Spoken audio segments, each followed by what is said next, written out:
Assalamualaikum warahmatullahi wabarakatuh. Assalamualaikum warahmatullahi wabarakatuh. Sing pun maem kudune semangat nggih. Tepuk semangat.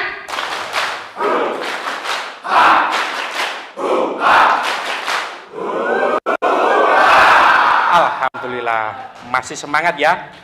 Langsung saja di sini saya memberikan materi untuk melanjutkan pemimpinan tadi ya. Saya akan mensinkronkan materi-materi yang sudah diajarkan ya. Di sini saya akan memberikan shock terapi khususnya bagi bapak-bapak yang sudah punya problem-problem maupun pikirannya sing ruwet-ruwet. Setuju nggih? Nah, sebelum saya memberikan shock terapi, saya akan memberikan gambaran-gambaran mekanisme pikiran manusia. Nah, jadi gini Bapak, pikiran sadar, alam bawah sadar, tidak sadar. Cenderung manusia yang menjadi penyebab di dalam tubuh kita, karena apa? Dimulai dari panca indera. Termasuk apa? Mata, hidung, mulut, telinga. Contoh sederhana, Bapak kalau melihat TV demo misalkan nih, Bapak konsentrasi, apa yang respon dalam tubuh ketika ada demo? Ada yang, wah, kecekener apa kayak? Wah, itu gak setuju. Ada yang diam saja, ada yang netral. Kira-kira Bapak dominan di mana? Kira-kira? Biasa, ada yang ngamuk. Ada yang gemes, kudu gerebek, wah ngopo, berita apa itu? Nah, itulah pikiran alam bawah sadar. Kenapa alam bawah sadar? Karena sudah diisi database, dimulai dari panca indera. Apalagi kalau pendengar, ini yang paling sensitif itu adalah pendengar, Pak. Apa? Gampang ngomongi wong. Ngerasan-ngerasan, ngomongi atasan, ngomongi anak buahnya, ngomongin siapa lagi? Temennya sendiri. Kalau si AAA. Itu kalau diulang-ulang akan menjadi polemik, Pak. Menjadi apa? Kebiasaan buruk. Nah, ini yang harus diperhatikan apa? Panca indera. Kalau bagusnya panca indera itu harus diapain? Pak, saya nggak bisa menghindari seperti itu, Pak. Gimana lagi keadaan kondisi seperti ini? Berita di mana-mana ada. Tergantung diri kita. Harus kita bijaksana, memilah-milih berita yang bagus, memilah-milih kita harus cerita bagaimana, yang harus kita apa? Perhatikan diri kita. Biasanya wong lek ngomongnya pinter, ngandani wong pinter, biasane awake dhewe durung. Nah, iku jenenge apa? Jarkoni. Iso ngajar tapi era iso nglakoni. Nah, itu yang harus perhatikan adalah panca indera. Yang kedua, yang harus Anda perhatikan, bebaskan dari pemikiran hati kita aib. Bebas dari aib. Apa itu aib? Ada yang tahu aib? Aib itu singkatan dari amarah, iri, dengki, sombong.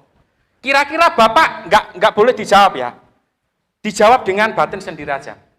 Bapak kira-kira dominan yang mana? Nggak usah ngacung. Amarah, iri, dengki, sombong. Nggak usah dijawab. Ini penyebab yang menjadi tubuh kita nggak tenang. Penyebab penyakit muncul di dalam tubuh. Kadang-kadang sitik-sitik nyalahni Tuhan, sitik-sitik nyalahni tonggo, sitik-sitik nyalahni demit, sitik-sitik nyalahni dukun. Ada nggak seperti ini? Banyak ya? Banyak. Kadang-kadang mencari pembenaran, Pak. Kadang-kadang sakit nggak ada penyebab. Terus, wah ini gek-gek kok disantet kok. Awakmu dibolo gak? Nah, ini akan menjadi suudzon. Nah, terutama itu ya, Bapak-bapak perhatikan panca indera yang kedua adalah bebaskan dari aib. Bagaimana caranya, solusinya, dan cara penyembuhannya? Catat nih Bapak, bebaskan dari aib, amarah, iri, dengki, sombong. Ini penyakit secara hakiki Pak. Kalau penyakit pada umumnya apa Pak? Wah jangan makan apa yang namanya? Kacang. Dadaknya kolesterol. Yang melabel kolesterol siapa? Melabel pikiran bawah sadar siapa? Diri kita. Jangan mengasih label. Sekali memberikan label kolesterol, berarti yang memberikan penyakit, frekuensi, sugesti adalah diri kita. Paham? Bagaimana solusinya? Makan aja. Happy aja. Mosok kalah kayak orang gila? Hah? Orang gila makan di tong sampah, dia nggak peduli ini set, ini apa, nggak peduli, yang penting apa? Makan. Ya kan? Sehingga kalau kita nggak punya label dengan label apa yang kita ucapkan, maka tubuh kita akan merespon menjadi sehat. Itu penyebabnya, Pak. Karena kita melabel. Jangan kita dikit-dikit, cuci tangan dulu, nanti tidak penyakit. Justru orang seperti itu akan menjadi penyakit. Karena sebelum cuci tangan, pikiran alam bawah sadar sudah merekam. Ini harus hati-hati.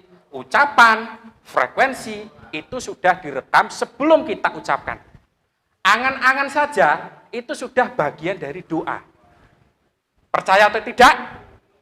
Jenengan coba, saya kasih gambaran. Merem. Coba, Bapak merem. Ada gambaran, ini ada buah jeruk nipis. Merem. Terus diperas, Pak. Seolah-olah Anda meras, terus didekatkan kepada mulut. Apa respon Anda? Respon dalam mulut apa? Keluar apa? Itu adalah rasa, belum diminum. Rasamu adalah doamu. Ketika belum melakukan sesuatu, itu sudah ada database, Pak. Karena apa? Dari kecil sudah dikenalkan dengan jeruk nipis. Kalau jeruk nipis itu berarti apa? Kecut. Itulah database yang paling terkuat masuknya ke alam bawah sadar. Bapak masih ingat waktu sekolah SD? Siapa gurunya? Ada yang kenal? Ada yang masih ingat? Siapa kira-kira Bapak? Bu Tuti. Berapa tahun? 6 tahun. 6 tahun yang lalu. Bapak masih ingat apa itu? Masih ingat? Itu database masuknya ke alam bawah sadar, Pak. Itulah memori. Paham, Pak? Hindari dengan kata-kata sugesti negatif. Walaupun belum diucapkan, itu sudah masuk ke ranah alam bawah sadar. Ingat, Pak, kalau berkata dengan anak itu hati-hati, Pak. Anak itu lebih cepat nangkapnya daripada sudah dewasa. Ya, ingat, woi, dasar anak nakal. Yang ditangkap apa, Pak? Nakalnya. Kalau bisa, nak, mulai sekarang kamu pintar. Itu harus dipraktekkan. Setiap hari, setiap saat, Bapak dan Ibu harusnya dipraktekkan. Karena apa? Frekuensi, energi, nggak ada kabel, Pak. Uang telepon aja, nangkep kok. Betul nggak? Apalagi ucapan kita. Ini sudah direkam oleh alam bawah sadar. Bapak seperti ini sudah terhipnotis loh, Pak. Sudah terhipnotis ini. Ini belum terapi, masih dalam kondisi pretok. Pretok itu dalam kondisi apa? Ada yang paham pretok? Pengenalan diri terhadap Anda. Saya ajak ngomong, apakah Anda bersedia? Ini cocok bagi orang marketing ini. Kalau orang marketing, jago ngomong tuh, cek. Itu harus pakai kata-kata yang sakti. Harus itu. Kalau nggak punya kata sakti, mana bisa laku produknya. Yang paling penting adalah salesman. Apalagi seorang mentor. Seorang mentor harus punya ilmu tentang pola pikir. Kadang-kadang jejak ngomong bosen, iki ngomong apa? Pernah nggak seperti itu? Karena pikiran kita nggak dikasih gerbang, ada security-nya nggak dipermisikan dulu, Pak. Boleh saya masuk, Pak? Kalau boleh, monggo masuk. Itulah pikiran kita. Ketika pikiran kita, security kita open, maka akan masuk ke alam bawah sadar. Yang paling penting adalah jaga pikiran kita dan fokus dan sadar penuh dan berikanlah security yang paling kuat. Biasanya orang yang mudah terpengaruh, itu pikiran kita cenderung kepada apa? Negatif.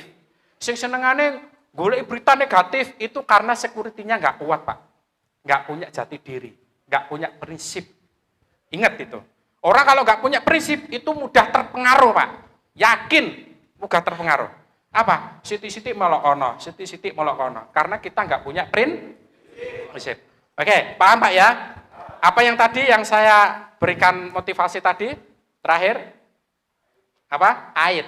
Penyembuhannya Pak, ketika Anda sudah mempunyai sifat aid, Anda harus punya penyembuhan dengan dirinya sendiri. 4 Pak.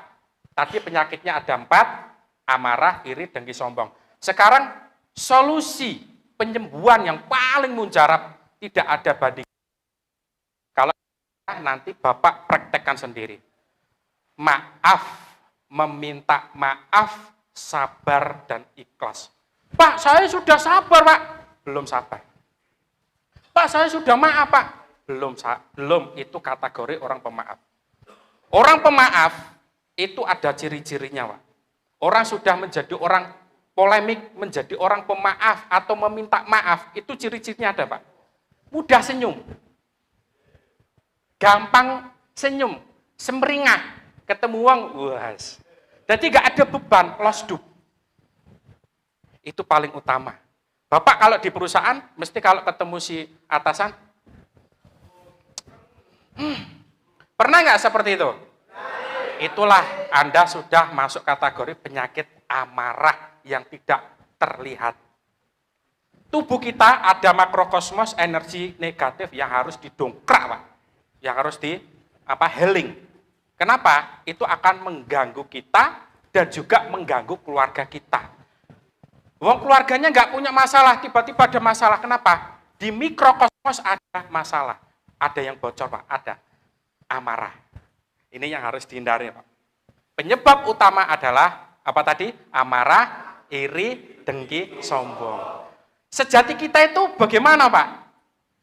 Sejati kita itu bagaimana? Ayo, ada yang bisa? Sejati kita itu adalah damai,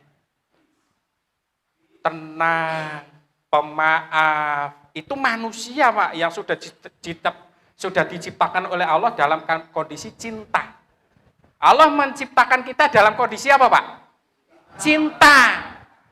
Kita harus juga cinta. Cinta itulah bisa menyembuhkan segala-galanya. Ayo, kalau nggak percaya Bapak, mencintai dirinya sendiri, mencintai istri, mencintai anak, bagaimana responnya dalam tubuh?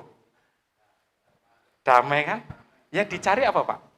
Hidup damai, sejahtera, harmonis. Itulah yang harus kita apa? Diulang-ulang. Itu kalau sudah diulang-ulang, Pak, akan menjadi kebiasaan. Akan menjadi karakter orang yang sederhana, terus balance pikirannya netral, wis kabeh wong akur, gak pilih-pilih, Pak. Kalau kita sudah menemukan jati diri, tidak memandang bulu agama, ras, suku, budaya. Setuju? Tidak boleh memandang, wah wah hati-hati, radikal. Gak boleh, Pak.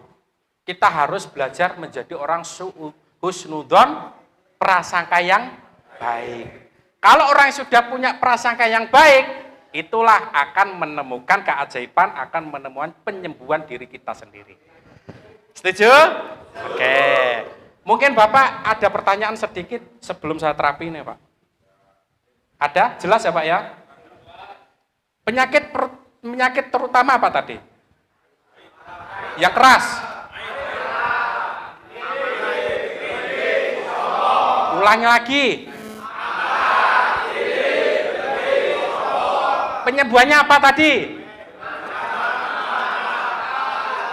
Kurang kompak. Ulangi, 1, 2, 3. Maaf, memaafkan, sabar, dan ikhlas.